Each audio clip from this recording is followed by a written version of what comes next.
And then give it back to you. And then I will do, all right. Okay, I'm gonna take this camera off on this end, and I think we should be on. Perfect. I'm gonna pin you here. And all right, hi everybody. So we are Hi. gonna get started. I'm gonna pin after I do this introduction. Um, Oh, we can't hear you. We can't hear you. Fabulous. Awesome. That's There great. you Okay. So we're going to start this over again. Okay. So we are on Zoom. We are also on StreamYard. I'm going to do an introduction of Megan and then let her run with it. As Trisha and I have said to many of you, Megan has truthfully changed how we plan out our lives, not only in our business, but also personally. And we are lucky enough to know her. She's in a business group of ours and has become one of our friends. And we just are thrilled to have her and to introduce Megan to our amazing Remix community. And we always talk about how you need to fit in time for you and how important like you need to make yourself as a priority, and you can only do that by managing your time properly and prioritizing properly. So Megan is the perfect person to do this. Megan, thank you so much for being here, and I'm going to let you just run with this. Go for it, and we're thrilled to have you. Thank you so much. It is a treat. I recognize some names. You all may have seen my fuzzy appearance on a virtual Remix workout or two. My dog is usually attacking me during them. We're working through that a little bit. But it is a real pleasure for me to be here today. So I am not going to waste a lot of time like with stories and fluff and all of that. I want to jump right in. And what I've got prepared for you guys today are some slides to kind of illustrate some key points. But then we're going to step away from the slides. I'm going to pull up my trusty whiteboard. I'll make it so you can see it a little bit better. And I want to share with you some of the real like nitty gritty of how I go about planning for my week in a way that integrates the fact I run a business. I am the primary go-to in terms of being the mom here at our household, kind of the CEO of the family, plus actually having time for myself as well, like novel idea and fitting in the ability to go to the workouts that you guys want to be at as well. So I'm going to do that. I want to keep it really open for Q&A. If you've got questions as I'm presenting, I'm only seeing Zoom, so feel free to drop it in the chat, but then I've got time at the end where we'll just do Q&A for as long as we have time for as well. So I'm going to go ahead and share my screen. We'll talk through a couple of slides. So my mission as a time management coach is to help as many women as possible achieve work-life harmony. And believe it or not, it's not a myth. And we'll talk a little bit more about why I lean into the word harmony and not balance. I do believe that balance leads to like striving for balance can lead to a lot of really bad habits, and that balance does not exist and does not, and striving for it can really mess you up. So instead, we're going to be talking about how to have that harmony when we live such integrated lives right now. As women, we have a lot on our plates. We are juggling more now than we ever have. And if we don't get the right systems and processes in place to help us manage our time and all the things that are coming at us all day long, your calendar and the world will end up controlling you instead of you being able to control your calendar. So let me know if this resonates with any of you at all.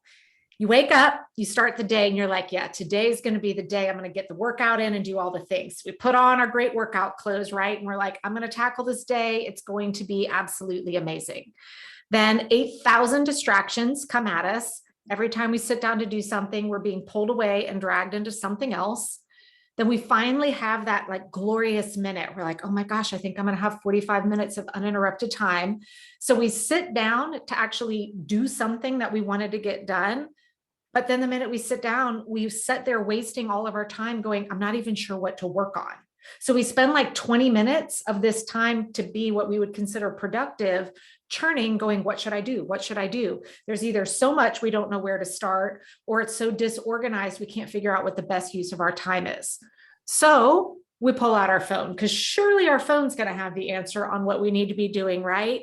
And then what happens? We get sucked into the scroll, and all of a sudden that glorious time is gone and we haven't gotten anything done. And I laugh because, you guys, I'm human. I can get lost in this as well. Or what we do instead is we're like, okay, now I've got the time. And we sit down and we make the list, right? Okay, now I'm going to be productive. So let me make the task list, because that's going to help me feel like I'm on top of it. And then we start running in no particular direction in hopes of getting as many check marks as we can on that. And then at the end of the day, we crawl into bed. We might still be in those workout clothes we put on and we never got that workout in. And we're reviewing the list that we made, and we're noticing half of it isn't checked off. And then we feel guilty, like we did something wrong. And then guess what happens? We wake up, we rinse, we repeat, and we do this over and over again. And this is where I lived for a long time. And I see so many women today operating from this task list mode of day-to-day living. And it ends up creating a life that doesn't have the harmony that we want. So today, that's what I really want to share with you, is some tips and strategies that you can put in place so that we actually can have that harmony. Now, when I talk about harmony, I am talking about 3 key things, which is being proactive with how you manage your day-to-day living, meaning you're in the driver's seat and knowing what's coming next instead of reacting to the most current distraction and fire drill. The second is being present, meaning we're actually, like, if we're having a conversation with our spouse, we're actually engaged and listening.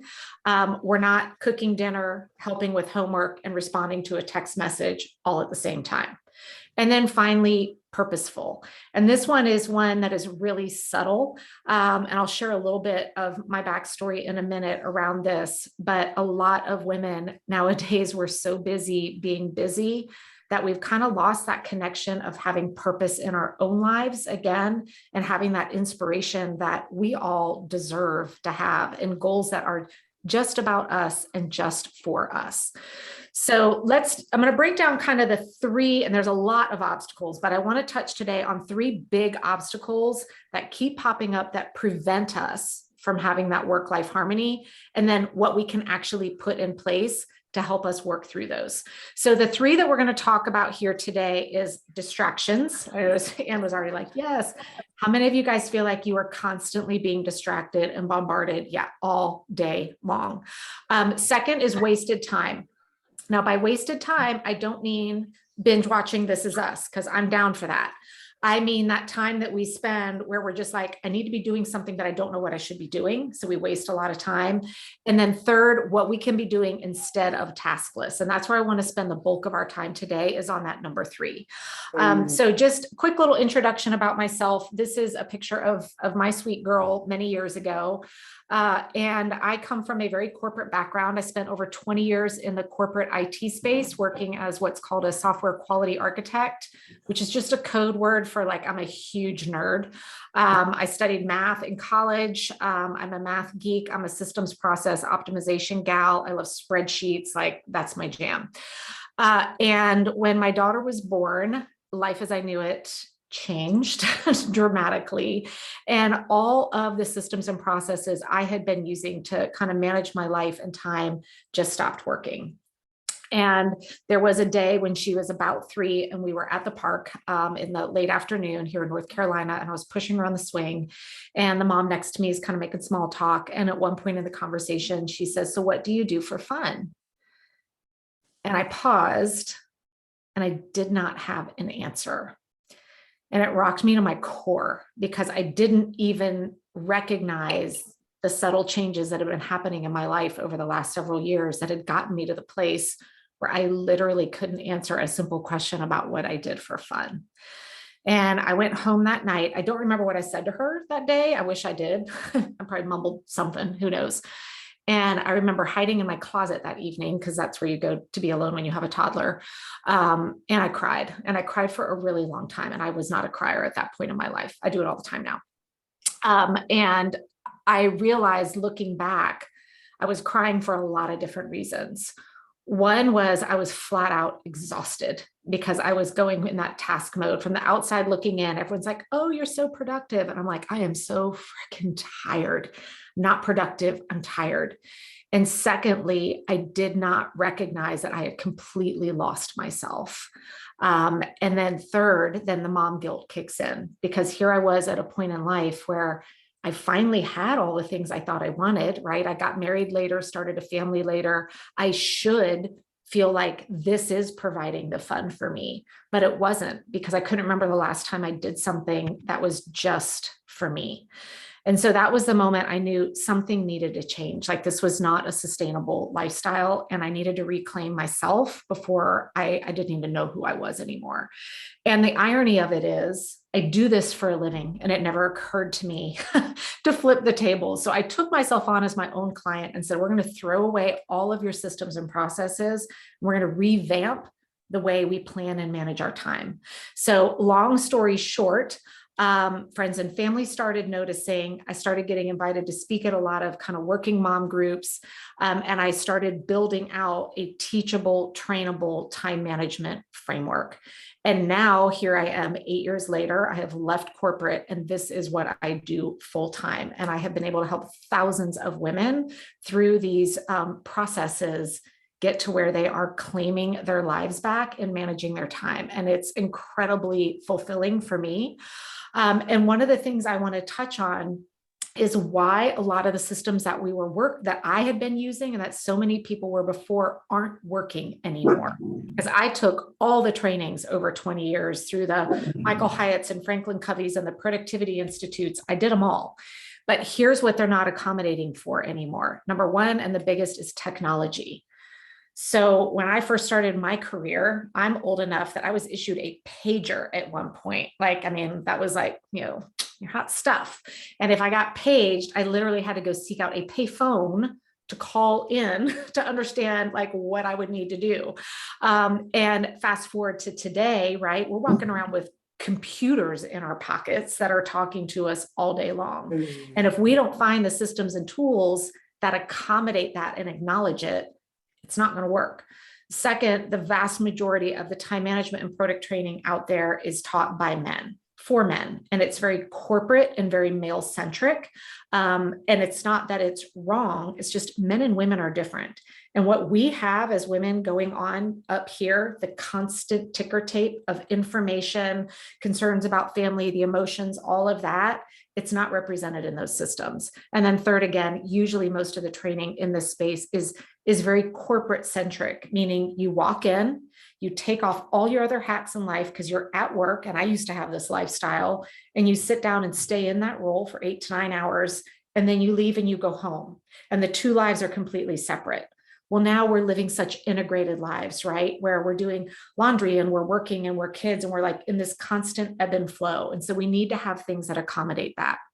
So I am happy to say that my days of not being able to say, what do I do for fun, are gone. My family and I have a lot of fun now. I'm having a hard time with tech here. So this is my crazy family and we do a big, long part of our summer down at the lake. And it's been a real shift for all of us. So I do want to emphasize what I'm going to be talking about here and sharing with you around productivity is I want to make sure you understand my definition of productivity. Productivity does not mean you're working all the time. Being productive does not mean you won the competition today of having the most check marks on your task list. Now, don't get me wrong. I love a good check mark. It's a great dopamine hit every time you do it. But when I talk about being productive, it means getting the most important things done in a stress-free way. And that might mean you only got one thing done.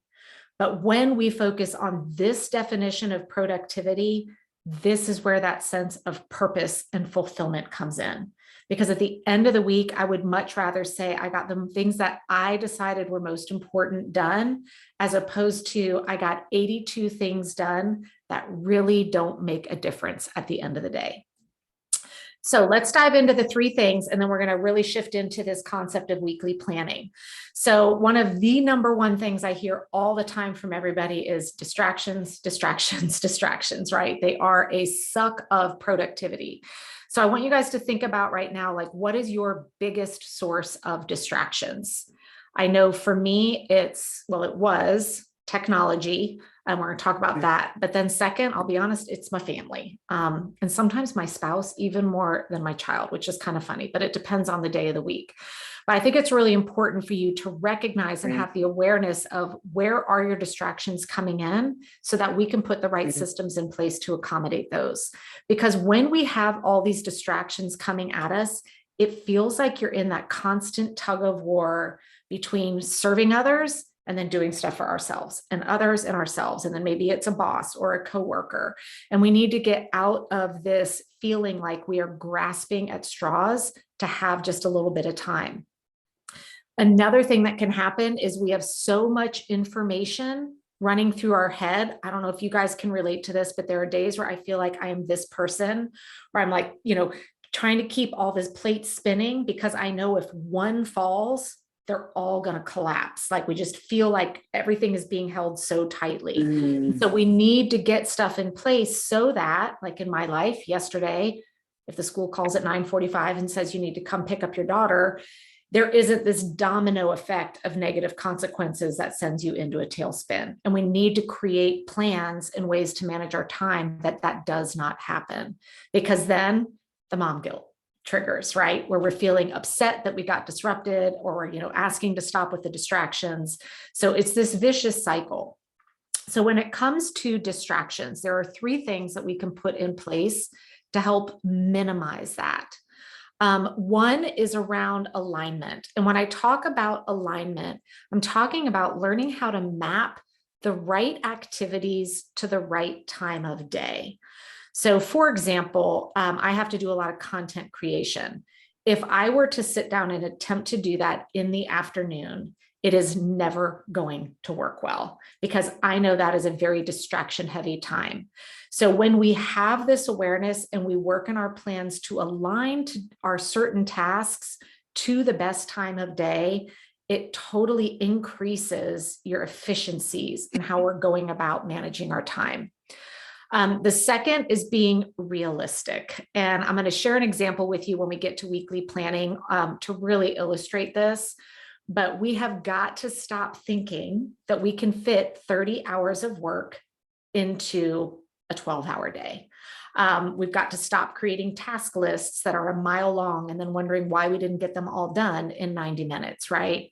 And then third, boundaries. So this is one where I want to give you guys a homework assignment today. And when I'm really, there's a lot of areas around boundaries, but one that you can put in place today is turning off your notifications on all of your devices.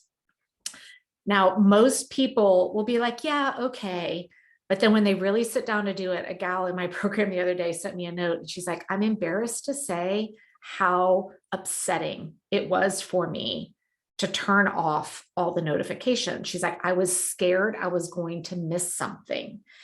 Guys, there is science behind the fact that the people who developed our devices have done it in a way to actually make you addicted to the notifications. Like they did this on purpose. But I promise you, once you do it and you live with it for a couple of days, you will be blown away at how freeing it is. So I like to teach people to understand that you can set up your devices so that they only talk to you when you want them to. I've got some free training inside of my app. It's funny, I tell you, turn off your notifications. I'm like, hey, go download my app, but you don't have to have notifications on with it. But it teaches you how, like, detailed settings in your phone to do this. Yeah. So Julie, I've got some great training on that. I am an iPhone user, so my heavy knowledge is on the iPhone, but everything I do applies to Android as well. The number one setting that you want to do inside of your iPhone, and again, I'll share my app with you later where you can get like real details on this, is if you go into settings and go into focus mode, you can create customized settings so that when I sit down and say I'm at work and I can tap work mode on my phone, it is set up that it won't make any noise. It won't flash any information unless it's the school or my spouse. You can set up your phone, because most people don't realize that. So like, well, I can't turn off notifications because what if the babysitter calls? What if school calls? You can control the settings in your phone to say, in these emergency situations, I do want my device to talk to me. This way, I can be fully focused, knowing if it's urgent, I will know about it. So if my phone makes a noise, and my phone is always on mute, it's on full silent mode. If my phone ever makes a noise, I know I need to stop what I'm doing. And my family knows that too. So if I'm doing something with my daughter and my phone makes a noise, even she will be like, oh, mom, yeah, you better go get that, instead of her seeing me constantly checking my phone every 30 seconds. So this is the number one way that I would tell you all to really minimize your distractions. While you're in there, turn off push notifications, meaning that your phone is trolling all the time and then sending you alerts. You can change it to a pull setting so that when I know, I mean, I like some mindless scroll time too. I usually use Carpool Line for that in the afternoons. So if I've got 10 minutes to kill, I'll pull up my phone. And then when I open maybe Instagram, then it goes and grabs all my notifications and I can look at them, but it's not constantly delivering it to me all day long. So that if you get anything out of today, do this 100%. And then second is, I know as women, we love to brag about our ability to multitask, right? I'm a great multitasker too. There's good times to multitask and there are really bad ways of multitasking. Multitasking is a fantastic way to be super efficient as long as your brain is only having to focus on one thing at a time. I am a consumer of information. I love podcasts, Audible books, all of that. So when I'm folding laundry, I'm listening to a podcast because my brain's only focused on here. But what we need to do is stop that cooking dinner, listening to a conversation, answering a text, and trying to help with homework all at the same time. So I encourage you to have that awareness of where are you letting your brain be divided between two different things, and learn how to shut that down. And when we talk about the weekly planning, that's going to help as well. Now, the second thing that I mentioned that is a huge suck to productivity and work-life harmony is that concept of wasted time. So when I'm talking about wasted time, it's that moment when you finally have a chance to get something done and you sit down to start work on it. And then you spend the first 20 minutes trying to figure out what it is that you want to work on, right? And then you've lost half of that time. So what typically happens here is you may have places where you're jotting down all your stuff, but it's usually scattered in multiple places. So think right now, how many different places do you store like to-dos or ideas? For most people, when we really drill in, there's at least 3. So you may have some apps on your phone where you keep, notes. Maybe you've got a notepad in the car. Maybe I love me a good Post-it note. Maybe you've got Post-it notes on your desk and some at the kitchen. Maybe you've got things scrawled on the back of envelopes. Maybe it's on a Chick-fil-A napkin that like fell between the seats in your minivan. But most people, if I say, hey, go grab, like, what are all the things? If you were to make one big list, they're having to go to multiple places to figure that out. So that's another chunk of time wasted as you're trying to figure out what to do. So we get frustrated, we get overwhelmed, and we pick up our phone and then we start to scroll, right? Because we don't have those systems in place. So this is where there is a whole theme with everything I teach around this idea of centralization. So when we're thinking about wasted time, there are 3 key elements that we can put in place to help us not waste that precious time. The first is recognizing that the processes that I'm going to talk about today are continuous, meaning it's not one and done. I think people think, I can go get organized. I'm going to do it once, and then I'm just going to be organized forever. Well, think about your pantry or like your kitchen, right? How many times are you reorganizing your dishes every day? Like you're rinsing them, you're cleaning them, you're putting them away. Well, the same needs to be true with our information, which is when it comes to managing our time, it's really that information management. Prioritization is a huge part of this, because if you don't know what is most important when you sit down to have that chunk of time, if you just have a list sitting in front of you, we tend to go pick the low-hanging fruit. And oftentimes they aren't the things that are the most important. And then finally, this idea of centralization. So I want to talk about that for a few minutes. I think people think that centralizing is something that we can only just do for physical things, like our pantries, right? Where we can say, hey, I'm going to organize my pantry and get everything centralized in one place. Well, we need to have a central place to store all of our information as well. And what I mean by information, I mean the onslaught of things that pop into your head, the text message, the phone call, the email, the paperwork that comes home from school, the thing that wakes you up at 3 a.m. You're like, oh my God, I totally forgot about the birthday party, right? And what most of us are doing today is we're trying to centralize that information up here between our ears. And if we're trying to use our brain to store all of our information, it simply can't. It is not designed to do this. And I love this quote from David Allen that says, your mind is for having ideas, not holding them. Now, I don't know about you, but I want you to think back to the last time you had a really inspirational idea that really was like, wow, this is awesome. And think about what you were doing at that moment. For me, it's usually when I'm like out for a walk or a run, or I'm in the shower, or, it's a quiet Sunday morning. You will notice that the inspiration and when our mind is at our best is when we're not sitting there with that ticker tape of list running, trying to hold on to information. It's when we've let ourselves go and now we're allowing the universe to bring all those great ideas in. And so this is why we need to recognize we've got to stop relying on our brain to hold all of that information, and that we need to have a place to put it. So I want you guys to start thinking about where you might choose to have that central repository of anytime something's coming at you of, oh, I've got to go get this birthday card. I need to fill out this form. I need to call and make a doctor's appointment. Where are you going to capture all of that in one central place so that when you go to create your plan for the week, which is what we're going to look at next, you're not trying to pull together information from 18 different places. People always ask, what do I use? I really love a free piece of software called Trello, Trello. I like it because I can access it from my phone and my computer. I like it because it's free, and I like it because it's really easy for me to teach other people how to use, even if you're not a tech person, because it's super visual and there's just a lot of clicking and dragging.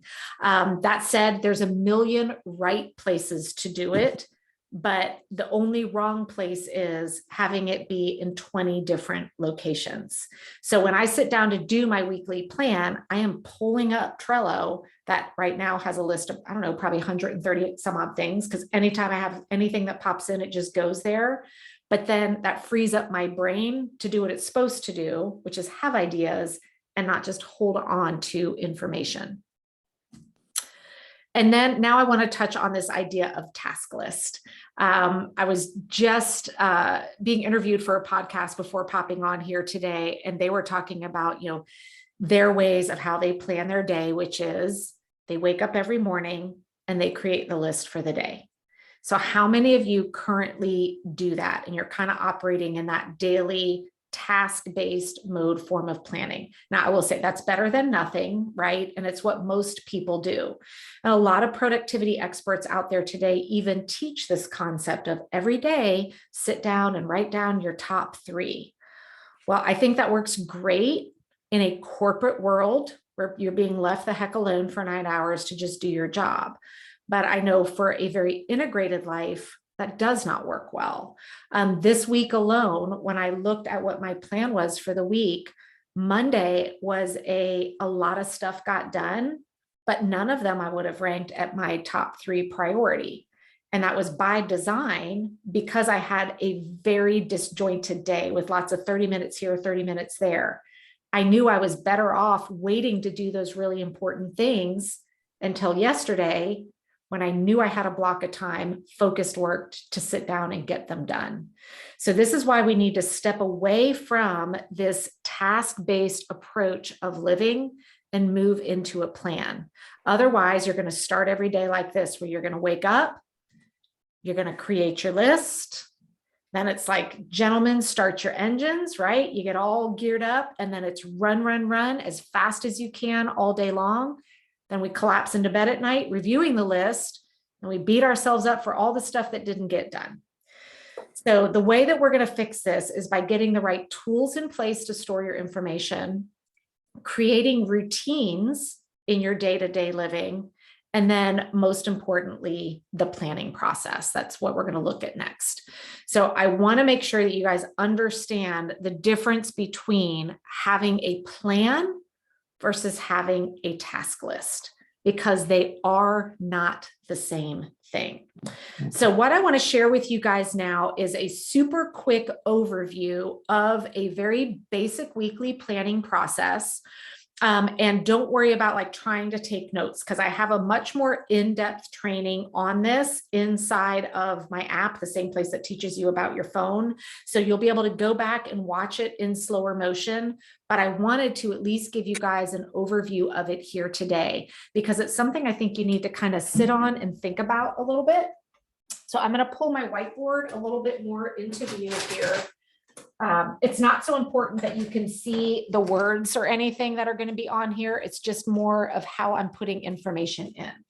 So this whiteboard ultimately represents, it's kind of a replica of the weekly planner that I use. It's actually the planner I designed, but it really is similar to any kind of a weekly planner that you can purchase out there. Again, I believe a weekly planner is one that needs to have a couple key features in it. First, it needs to actually have the times of the day. So over here in this example, it's broken up every hour. My actual planner, it's 30-minute chunks.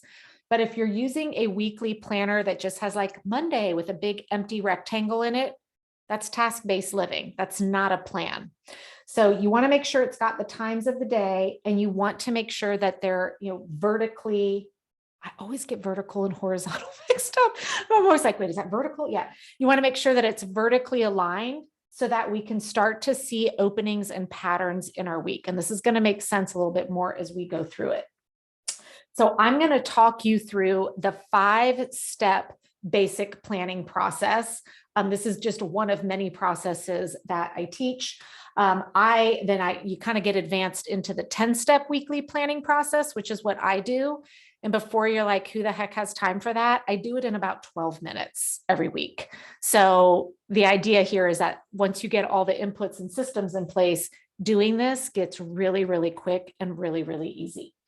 So the very first thing that's going to go into my plan for the week are my current commitments, meaning what have I already agreed to do at set dates and set times. This can be anything from a work meeting. It can, including this, like this was considered a current commitment on my calendar. And I also want you guys, for me, what goes in here as well is my exercise time, especially for you all at Remix, where you are, picking specific classes that you want to be in. They should go on your calendar now first, prioritized along with all of the rest of your commitments that are at specific dates and times. So I'm going to just use some different colors here to illustrate what that would look like. And on my actual planner, I'm writing in what the appointment actually is. So maybe on Monday, I've got a meeting here, maybe an appointment here, maybe I'm going to, an exercise class over lunch. Tuesday morning maybe is full, and then there's something down here. Wednesday, maybe I've got that. Maybe Thursday, I don't have any appointments or meetings. And then, maybe Friday looks something like this. So that's going to be the very first thing that I'm plugging in, because what we're ultimately doing with our weekly planning is not about control. It's not about dictating how you spend every second of your life. Planning is about having the clear understanding of how much time do you have to work with, so that you're not overcommitting and overscheduling yourself. So once I've got my current commitments in, this is probably most of you guys do this today already, right? You've got a Google Calendar or something where you're logging your set dates and times. But for most people, this is where the planning stops. They take this, they then go write some huge task list, and then they wonder why the two aren't connecting very well. So the next step in the weekly planning process is something very unique to how I teach planning, and it is acknowledging, and this is especially true for women, all of my unavailable time.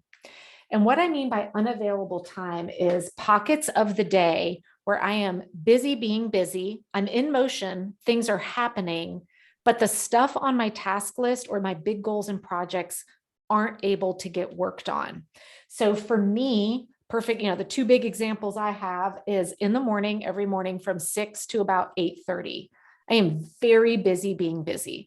I'm waking up kids, I'm making breakfast, I'm packing lunches, I'm driving to school. That's when I'm getting my exercise in, I'm getting showered, all of that. I'm in motion, but none of the things that I need to work on for work, for personal or anything is getting done during that time. So on my calendar, I just kind of block it off by putting a big arrow down here. And I'm acknowledging I'm not going to be able to get anything done during that time. I'm busy, but the task list isn't getting done. Now, for me also right now, and everybody's life, different stages and phases, we have a carpool line from hell at my daughter's school. And if you're not there early, you're going to be in it for like the rest of your life. So I have to leave, like my workday ends at 1:30 and then I'm in carpool line and then I'm in mom life until dinner. So my afternoons from like 1:30 on until about 6 on just about every day look like this, where I'm just recognizing I'm busy being busy. Now, maybe, there's a 30-minute window where my kid's working on something that, I might be able to do, but I can't count on that when I'm trying to figure out how much time I have to work with. So that's the second thing that we plug in. Now, the third thing, most of you are probably thinking, now we're going to go put all those tasks in there, right? Not yet. The third thing we've got to put in, because if we don't, it will never happen, is time for ourselves. Now, for me, my exercise time is in that first slot, my commitments, because I don't consider that personal time. I just consider that taking care of myself, right? Some people will plug in their exercise time in this slot of what they consider personal time. There's no wrong way to do it. I just want you to think about how you view it for yourself. Now, there is a fun class a neighbor of mine and I will try and do on occasion. That's a Zumba thing in our neighborhood. That I might consider because it's more social, more hangout, whatever. So for that, I might plug it in here. But if we don't put it on the calendar now with set dates and times, it's not going to happen. And you're going to end up in a place where I was, where you can't answer the question, what do you do for fun? So this is where a lot of women will get hung up and they're like, well, what counts as personal time? I'm like, if you're asking me, that means you're clearly not getting it. And so we really need to take a deep dive into that. It doesn't have to be that you saved up and went to Sedona for 10 days and spent $20,000 on a spa with a chef, like this whole diluted form of what self-care has turned into. I'm like, whoa, it doesn't have to be all that. It could be that you're sitting on your back porch with a book for 20 minutes. It could be you go for a walk. It could be you hide upstairs and you binge watch, This Is Us or Grey's Anatomy that I'm still not caught up on yet. So it doesn't have to be something extravagant. It just has to be what fills you up. For me, sometimes that's crafting. Again, I mentioned I'm a nerd. I love logic puzzles. Like I will sit down with a logic puzzle book and that fills me up. So this needs to go into your calendar now. So I may choose to say, you know what? I'm going to tell my family I'm off duty Wednesday night and this is time for me. And I get Sunday morning. So like one of the things my husband and I do is we tag team the weekends. So on one morning, he knows he's up and on for dog, kid, all that, while I get to do whatever I want. And then we flip flop. So that's the third thing that goes on there. So now that we have our current commitments, our unavailable time, and we've got time carved out for ourselves, now we have to look at what's left over and say, how am I spending this time? So there's kind of two categories of things that we need to get into our calendar. The first is what I call my weekly checklist. We all have the things that we've decided need to happen every week. And some of them can be more family-based or personal date-based. Some are going to be work-based, and it's a combination of both. So, some of this for me, like I send out a monthly newsletter. I write a blog post every single week. I do podcasting every single week, but then there's also stuff around the house that I need. So there's the meal planning time every week. So your checklist is going to be uniquely yours.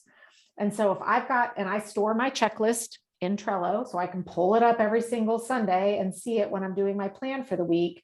And now what I'm going to do with my checklist is I'm going to look through it and say, okay, as I'm looking at my calendar, what most people will do is just have this list. And then at Monday, guess what happens? Let's say you've got this free opening at 9:00. You come over here and you look at your long list of stuff and you're like, I'm not feeling it. I'll do it later. I'll do it later. And we get in that vicious cycle. So this is where we're going to actually turn our tasks into appointments, because otherwise we cannot visually understand what kind of time am I working with. Now, I've got some more in-depth training inside of my app on like how you can group things together, but I'm always looking for what are good categories of tasks that if I just sit down and do them all at once, it's a lot easier than breaking it up throughout the week. Like perfect example, running errands. It's so much more efficient for you if you had 4 stores to go to leave your house and go do all 4 and come home, rather than every single day go to 1 store and come back, right? Because you're probably driving by or going to Target 4 times in a week. I mean, don't get me wrong, I do love some Target, but it's better for me if I'm only in there once a week, and it's better for our finances as well. So I may, find these 3 things here, and then I can come over here on my calendar and say, you know what, from 9 to 10 Monday morning, that's when I'm getting those done. And so now I'm scheduling the time to get certain tasks done here. Maybe I realize that, Thursday, I could probably knock out all the rest of these in a couple hours in the morning. And now I'm reserving time on my calendar on Thursday to do that. Now, where this really helps is, let's say Tuesday's rolling around and I start to get stressed out about, I got to remember this, that, I'm not going to forget. Well, all I need to do is go look at my weekly plan and say, it's okay that I'm not doing it right now. I already know when I'm going to do it. And this is what helps prevent that reaction mode of, as things pop into our brain, we stop what we're doing and we're constantly like that pinball shifting gears. And this is why having that visual weekly plan helps keep us on track and steers us away from getting pulled in so many different directions. So once I've acknowledged my weekly checklist, now I go and look at all the other things I want to spend time on. Big projects, goals, those larger things that maybe I can't get done in just 20 minutes, but I could see, hey, you know what? I could spend about an hour on Tuesday and maybe an hour on Friday, and I can come in and reserve time to get those done there. This is when we are operating from this planning perspective. If you're daily planning, let's say you had a project to maybe redecorate an entire room in your house, or you wanted to go reorganize the pantry or something like that. If you wake up on Tuesday morning and you're thinking, okay, what's my list of stuff to do for the day? You're writing it all down, and that project pops in your head. You're saying, I don't have time to do all of that today, so I won't even get started. And then you're going to do the same thing Wednesday, and you're never going to get started on these bigger projects. But when you're working in this planning mode and you start to see, I could start on it on Tuesday, I could do a little bit more work on Friday.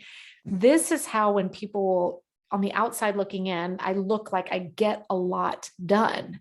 And it's not so much that I get a lot done, it's that I am really efficient with my time. And I'm very strategic on making sure that I can break things down and make progress on it.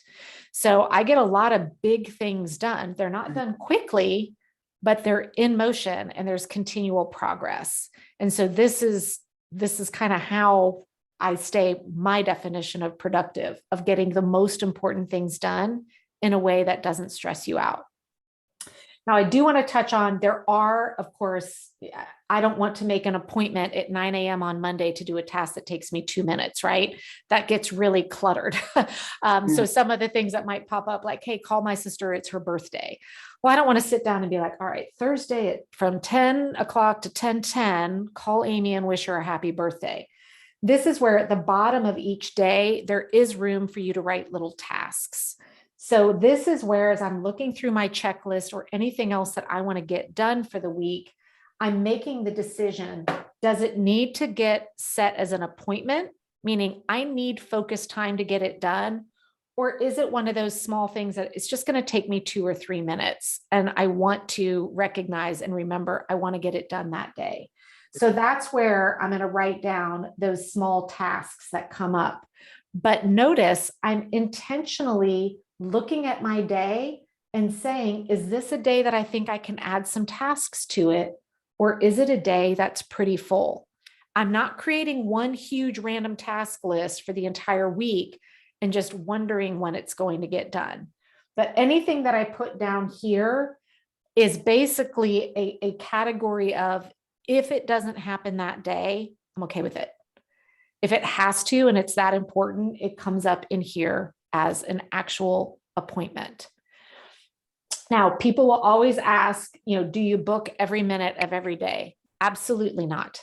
And this is where learning more about your own unique lifestyle in terms of how much uncertainty do you have is critical. And it will be different at different phases and stages and what your family life is like. So when I look back at when my daughter was heading off to preschool, she did not want to be in preschool. She wanted to be at home. And even though it was only 2 days a week for 3 hours a day, I think we made it 1 week all year where she made it at school for the full 2 days for all 3 hours without me getting a phone call to have to come get her. So in that stage of life, I knew I had a lot of uncertainty. Even though I knew there were those 2 glorious days a week of that 3-hour block, I knew there was a high likelihood I wasn't going to have it. So rather than booking every minute of every day, I actually reserve time on my calendar every week for my just in case, or, the life throws you a curveball kind of time. And how much you need is really dependent on your current situation. So last year, I used to reserve about an hour and a half on Wednesday, and I would try and block 2 hours on Friday because we had a lot of churn last year. This year, things have been a little bit more stable. So I try and reserve a 3-hour chunk of time every Friday that it's just a recurring appointment, and I block it off and I just make it a big fat unavailable. This way, if these things I was supposed to work on Monday morning, or let's say it's Wednesday, because that was my life yesterday, and the phone rings and it is school, and now I've got to leave, and what I was supposed to do for that hour isn't getting done, well, I can just move it into that little reserve chunk of time. I used to book every minute of every day. And when we do that, when that phone call happens at 9 a.m., then it creates this horrific domino ripple effect, right? And now we start getting into panic mode of how am I going to get it done? This is when we start staying up way too late or waking up too morning, or on our weekends are given, constantly getting caught up mode because we were completely unrealistic when we did our planning. And so another way that I think really helps to think about this is I like to kind of marry grocery shopping in with planning because it makes it very tangible. Time is so hard because we can't quantify it, right? We can't like hold it and touch it and feel it. But let's say I sent you to the grocery store and I told you, okay, I'm giving you $100 and you have to buy food for you and 4 people for the entire week. And all you have is $100. Well, when you know that, you have that quantifiable amount, and as you're going through the grocery store, everything has a price tag on it, right? Well, think about that as time. Let's say going through this planning process, after you put in your current commitments and unavailable time, you saw, I have 18 hours this week. And then you could look at all the stuff you had to get done, and they had an associated price tag on it, meaning they had how long does each one of these take next to it. When you are empowered with that information, as I am walking through the bakery section and I see all the sour cream apple cider donuts going, Megan, hey, and I've only got $100 and I need to feed my family with that, I'm going to opt to not buy those because I'm going to say, wow, that's $4 out of my budget. If I do that, I'm not going to be able to feed everybody in a way that's sustainable. Well, that bakery section is no different than Facebook or Instagram, right? Hey, Megan, come scroll me for 20 minutes. But when I know, oh man, I only had 18 hours, is it worth my time to spend that 20 minutes there? It really helps me stay laser focused on my priorities. Because no different than the grocery store, if I go to ring up my groceries and it's $110, they're not going to go, I got you, boo, and let me head on out with $10 of free food. They're going to say, you got to put something back.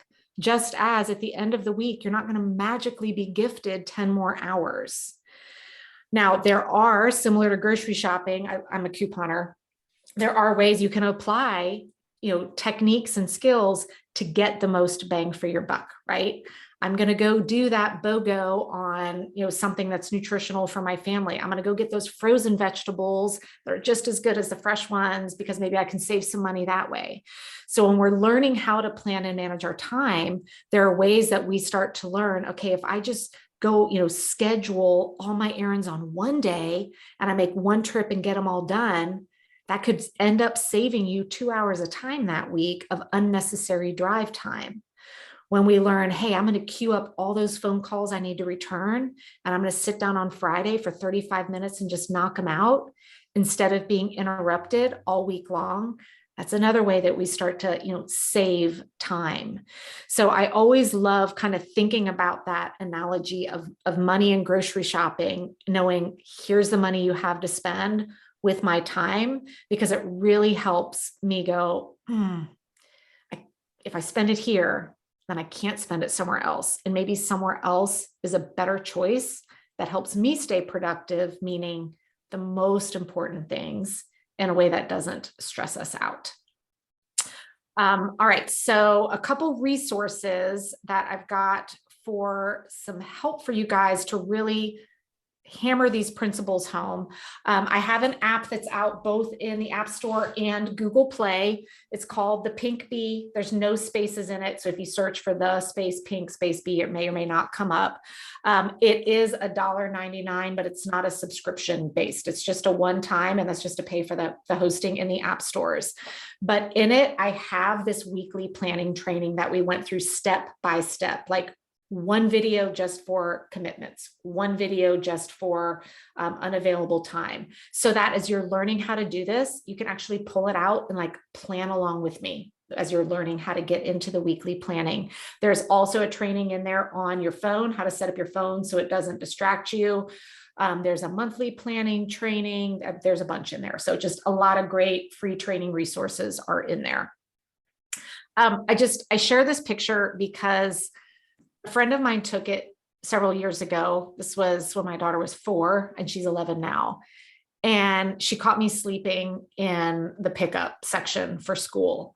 And she sent me this text with this picture, and it said, a rare picture of Megan not in motion. And she sent it as a compliment. And I understood that, but it was also a wake-up call at that time where I was still struggling to answer the question of what do I do for fun? This is not the picture of a rested, productive woman. This is the picture of a woman who was so busy being busy that she fell asleep at the pickup line more times than I care to mention. So I just want to remind you all, we need to step away from this idea of being busy and constantly ask ourselves, are we being busy or are we being productive? So while I may not look super productive in the pickup line these days, because maybe I'm doing a logic puzzle or I'm treating myself to looking at some fun Instagram reels, I do it guilt-free because that's planned time for me to kind of check out and refuel as I transition into stepping away from work and into the next stage of my day. And so I am far less busy than I ever was, but I am far more productive. So my hope for all of you is that you can start thinking about some things that you can put into place so that we can all be more proactive, more present, and more purposeful. And I've got next week, and I know you guys have a special link, I think, that you can share out. So you may want to grab a link from Mary Kate and Trisha instead of using this one here. But I've got a free workshop going on all next week where we're really going to be taking a deep dive into the entire TOP framework. It's 30 minutes a day. And yes, you can catch it on replay if you can't join live. But what we're going to be breaking down is this entire picture. And we actually touched on it very little today. But for the entire time management framework that I teach, there's 3 core elements, which is the time management, productivity, and organization. And then with each of those 3, there are 3 key skills that we learned. So I'm really going to be taking a deep dive into that next week. And I wanted to share this with you all. Oh, ignore that thing on the bottom. But this is ultimately what the manifesto is inside of the TOP program. And so this is kind of my mission, my marching orders, and what I am really, really passionate about helping other women achieve. So I know I kind of took up the bulk of our time, but I do want to be able to answer any questions, anything like that you guys have. And I can stay on as well.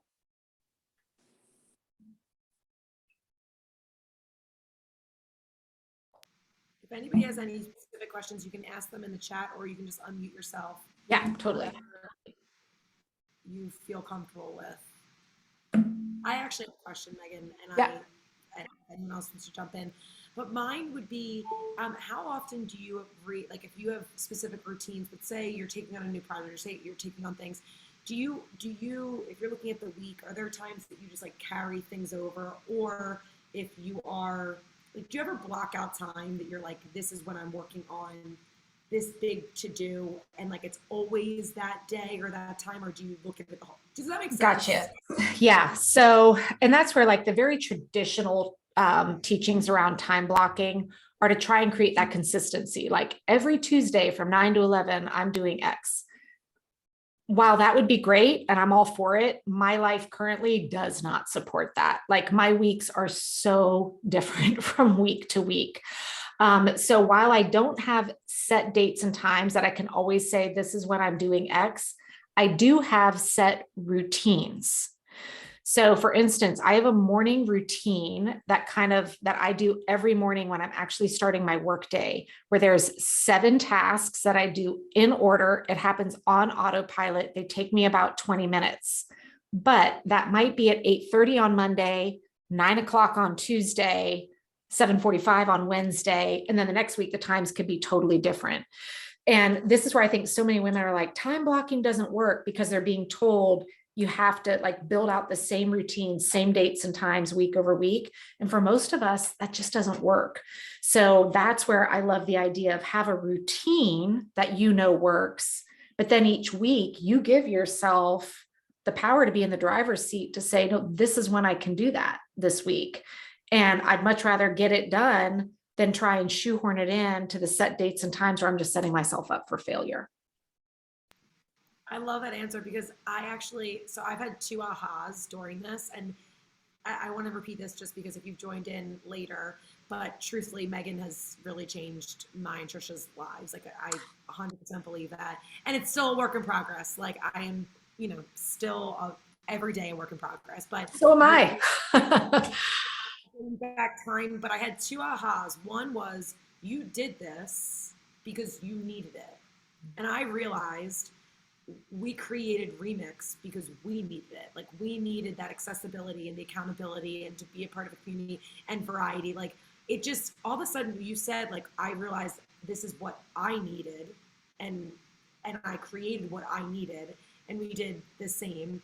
And I also realized that you do need to have routines, but they're not going to be perfect. Like our lives are constantly changing, and we need to figure out how to plan, but plan to overcome the changes. Like the changes are never going away. It is what it is. And I think recognizing that, like, I think everyone, and I fell victim to this as well when my daughter was born. I'm like, oh, well, this is just a stage. Like as soon as she's in preschool, then I'll have time. Well, that didn't happen. Well, then as soon as she gets into elementary school, well, then there's always something at the end of that stage waiting for you in the next stage. And so if you're living in this constant, well, as soon as I'm out of this stage, then I'll be able to do this, or then you're never going to get there.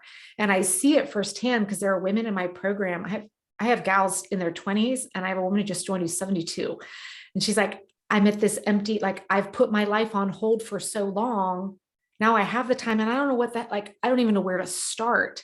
And that's what I don't want us all waiting until suddenly it's like 60 and we're like, okay, well now I can start on those things, because that's so much missed opportunity.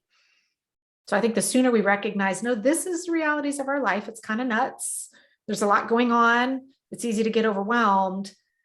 The sooner we acknowledge that and say, so now what can I do about that to help feel like I'm back in the driver's seat a little bit, the more empowered we are and the easier it gets every year. That's awesome. I love that. Thank you. Mhm. Any other questions? I feel like Sarah and Julie like both look like they're about to pounce. Questions? Well, I just have and actually Sarah and I are chatting on the side anyway. You said that you have your own planner that you've created. Ooh, yes. Where can we purchase that? So it is called The Top Planner. You can just go to thetopplanner.com. The pink one just sold out. So that will be coming back in a couple months, but there's a light gray one and a dark gray one. It is undated, which means you can buy it, start it any day you want. And you're not wasting like, oh, I just spent money on a planner and I can't use the first 3 months of it. So that's what makes you say that, because that was something else that I just pinged to Sarah. I was like, I've been using one that ended up being almost too detailed to the point where it was like 50 moving pieces. And now I'm like, well, it's April. So the thought of starting in April and having 3 months kills me. So it's, here's the light gray binder, and you pick out your binder, and then it comes with 12 months of inserts. So you get the 12 monthly spreads, and then you actually get an extra like 4 or 5 weeks of the weekly spread. And then you get the little bookmark. So I can easily find my page from week to week.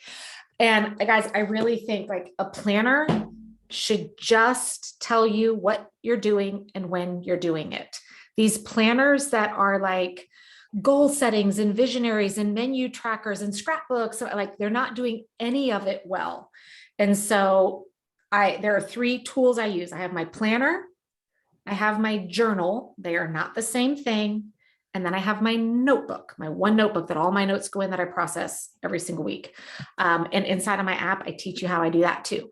And so those 3 things serve 3 very different purposes. So these planners that claim to like solve world hunger and, create whatever, and like, they're just too much. Agreed. So it's neat, it's clean, it's designed to tell you what you're doing when you're doing it.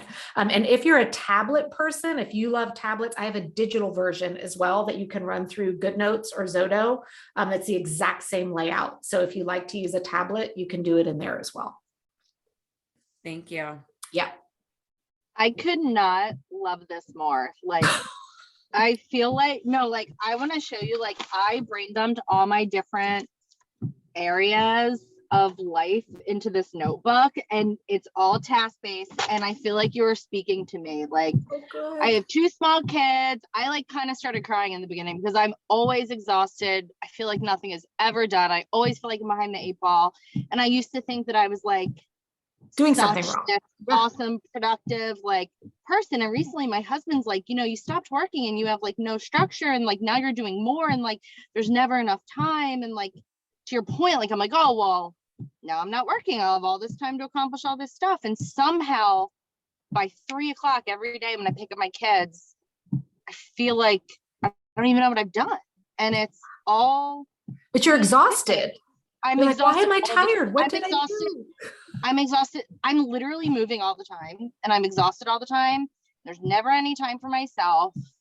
And anyway, I feel like is like was meant for me to find and get to and be here. So thank you to maybe Adrian for mentioning it. I don't even remember when I was in class this morning, and I was like, oh, I'm 1,000% signing up for that. So now I'm going to use all the tools because I literally feel like this found me because it was supposed to. So and it's nice to know that it's not just me. Like other women are in the same boat. And so I mean this from a place of love, like it will never get all done. It just won't. Oh, I know. And I that's know. okay. Like that's why I pull up my backlog to plan from every week. There's over 100 things on it, but I'm like, of course it's not getting done this week. That's fine. You know what? But I do know what is. And the rest I've intentionally said is not getting done. So then all week I'm like, I'm not feeling bad about it because I only had $100 to shop with. So right. And that's the piece that I think that a lot of things miss, to your point, that are built for these like non-women type like masculine roles, is that the guilt behind it of, you know, not being able to be present, or not being able to you know, do all the things, or not being able to be present for yourself. Well, it's because we carry so much emotional. I mean, like yesterday, my daughter had this big test, which is why I got called. She had basically an anxiety attack over it. But I mean, the whole morning, even during my work time, I wasn't fully present because I was, and no offense to my husband, but he's up there. He's like, oh yeah, I'm working. He's like, well, we'll catch up after school. And I'm just sitting at my desk like, all morning long about it. Right.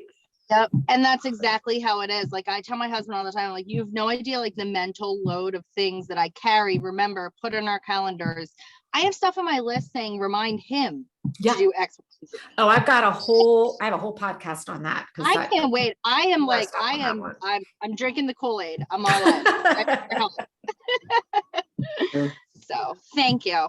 You are so welcome. Why we love you, Megan. For doing this. No, well, you know what I love about your class schedule? Like, I feel like it's so in alignment. Like, I always hate those gyms. It's like, if I love kickboxing. Well, we do kickboxing at 4:30 on Tuesdays, and that's it. So if you can't make it, I love how your schedule accommodates the realities of such fluid lives, right? No one week is the same as the next. And I think you've really nailed something powerful with that. Thank you. And I do think it's so funny. It's so interesting, but taking what you are teaching is so important for all aspects of our life. We need to be able to manage our time in order to have better lives, in order to make ourselves a priority. You know, once you make yourself a priority and you're doing the things that are important to you, you feel better. Like it all plays together. And if you don't have that, if you don't have those tools, like you don't have the time management tools, then everything feels heavier. If you're not able to make time for yourself, everything feels heavier. So, you know, just like you're trying to give us those tools, we try to do the same thing here at Remix, like offering all of those opportunities so that no matter what, you can take care of yourself, whether it's in person, virtually, on demand, like, you know, 10 minutes or 45, like it's just, you know, with bringing the kids or not bringing, like, it's just all of that, that is life. And so we're trying to, you know, really adapt to that because like we said, life is ever changing. We got to change with it. So and people think like that women beat themselves up if they don't feel like they're on top of their time. And I think people think like you're either born that way or you're not. That's not the case. It is like I was a procrastinator, hoarder, hot mess, and nobody believes me. And so I actually brought my mom on my podcast last year, and all my listeners asked her questions, and she was like, yeah, like Megan was a disaster. But I love it because it's proof. And I told him like, no, this is a teachable skill. Quit beating yourselves up for not knowing it. I had a career of over 20 years of taking trainings and certifications around optimizing and processes and doing all of that. It's like, this wasn't I'm just, you know, I'm just that woman that does like, oh my God, no. And so recognize that and say, yeah, just as I, you know, educate myself on healthy living and you learn stuff from enrolling in gyms and classes and all of that, time management's no different. It's a teachable skill. I had to be taught it. The podcast is the Work+Life Harmony. And it's on all the places. And they're short. They're like 10 minutes. And if you listen to it on 1.5, you can knock one out in 7. I'm all about like get in and get out. That is a game changer. You heard me on Wednesday? Last Wednesday in our business group, I learned about game changer. I listen to all my audibles on 1.5. It's great. Oh, I think Mary Kate's frozen. But that's a great frozen expression, isn't it? And Normally I'm like, you know, or something it's like a that. personality pick. It really is. Mhm. All right. Well, I do need to go get ready for carpool hell line here pretty quick. And since Mary Kate is frozen, I will, I guess when we close out, everything will be good. But I want to thank you all so much. Like, time really is your most precious commodity. And the fact that you shared over an hour with me today means a lot. So I hope and trust that you got some value out of this, and hopefully see some of you guys in the boot camp and elsewhere. So thank you so much. And I might see you at an upcoming virtual workout. So I'll be there. All right. Thank Bye. you. Thanks, Bye. Megan. Thanks, Megan.